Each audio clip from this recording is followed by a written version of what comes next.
The reason I do what I do is to reach that one person out there who is ready to break from the pack, to plant the seeds of doubt in people that may flower 10 years later.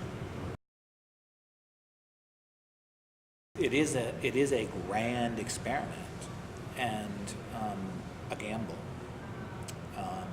And it may work or it may not, but the way that Murdoch has executed it leads me to doubt that it will. Because I think that in order to charge people money for what you had been presenting online for free, you have to actually change the product and add a lot more value than you had been offering before. And I don't see how in the paywalls that I know of that challenge has been faced squarely. If it had been, I would be a little bit more optimistic about the opportunity there. But I'm not philosophically opposed to people paying for news.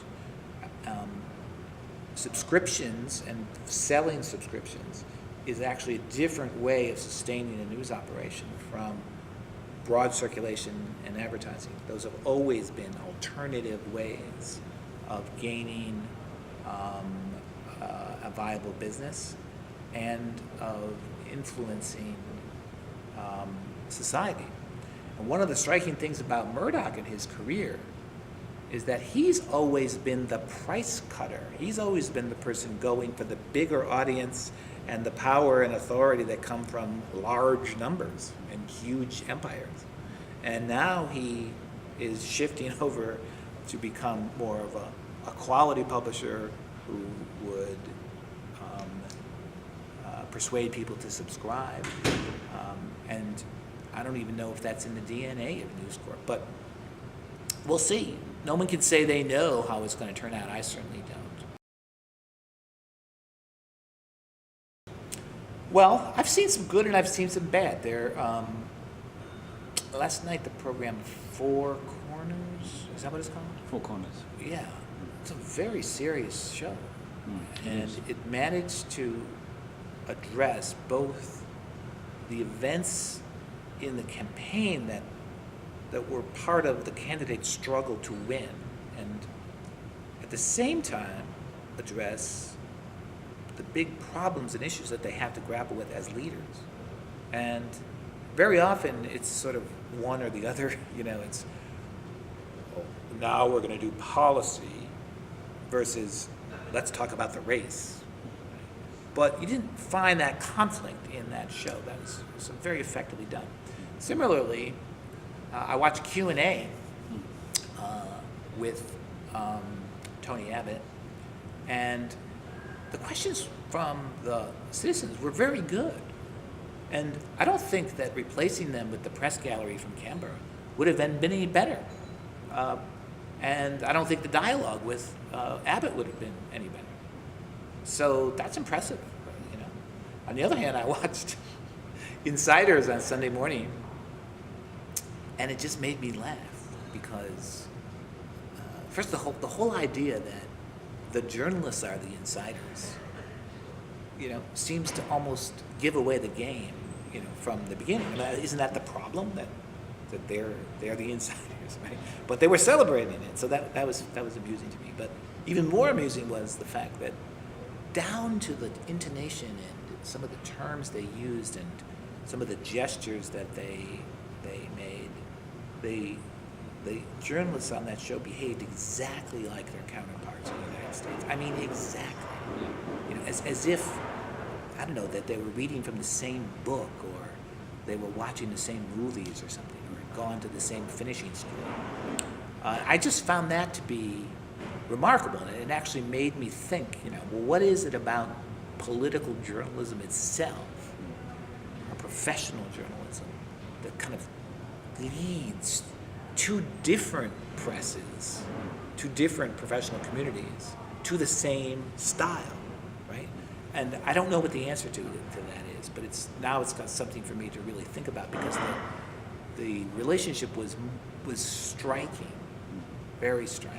And, you know, the two countries are similar, but this is its own political culture, right? It has its own DNA. It has its own history. You're electing a prime minister at the head of a party, not a president, you know? There are differences.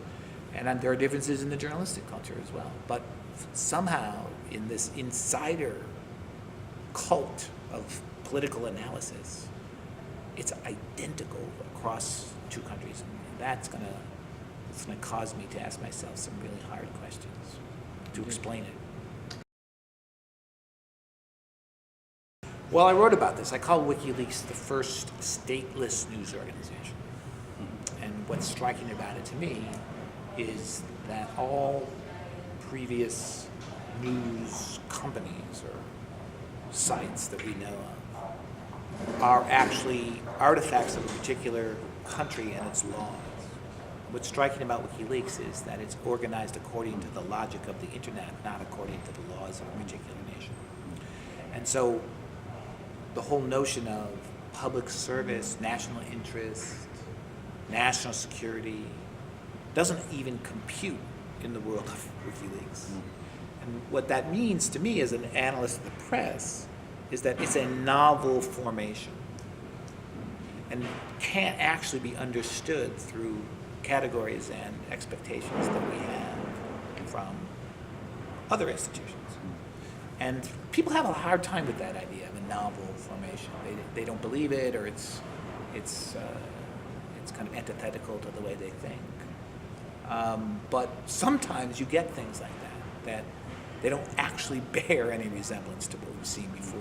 And there's a lot of hype and a lot of things that are claimed to be new aren't, but this one seems to me to be pretty different than what we've seen before.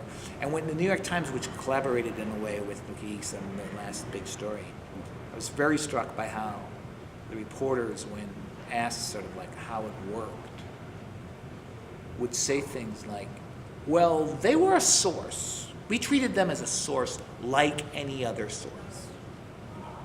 And this idea that they're like any other source, so we can kind of use what we know about our relationships with sources to determine our relationship to WikiLeaks, it just wasn't persuasive. I think of the press as an institution with a very long history that is at its source connected to the origin of political democracy. And the First Amendment to the United States Constitution, for example, speaks of freedom of the press. It doesn't speak of freedom of mass media. And so the press is necessary, I think, to preserve, even though the printing press may end up being kind of a relic, because it connects us back to a very important ongoing 300-year drama, which is, how do we give people who have a share of public power the information they need to make decisions about the use of that power? That is still a very important question. And it has a pedigree, it has a history. And it's important for people in journalism today to be able to call on that history. And they're not going to do that if they see their institution in terms of the mass media, which is only less than 100 years old. We need that arrow backward because it's life-giving. That's why I want to keep the press. It'd be the same reason why people who really believe in the Catholic Church want to keep calling it the church, right? Because to them it's one church, right? From then till today. So it's still the same press. We just keep reinventing it, keep enlivening it, keep that tradition going.